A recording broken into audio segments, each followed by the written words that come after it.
সবাই সুখে আছে, আমি কেবল অসুখে। মনে করুন আপনার কাছে একজন 1,00,000 টাকা পান।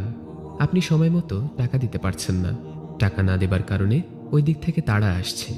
এদিকে আপনি চিন্তায় মরে যাচ্ছেন। আপনার সময় কাটছে ঘোর দুশ্চিন্তায়। কোনোভাবে টাকা ফেরত দেবার কোনো উপায় বের করতে পারছেন না। রাতে ঠিকমতো ঘুমোতেও পারছেন না। হঠাৎ একদিন ওই পাওনাদার এসে আপনাকে বলল, শীতের সকালে তুমি যদি খালি পায়ে 5 কিলোমিটার হাঁটো তাহলে তোমার ঋণের টাকা আমি মাফ করে দেব, তোমাকে আর টাকা দিতে হবে না। এরকম একটা অফার পেলে আপনার কেমন লাগবে?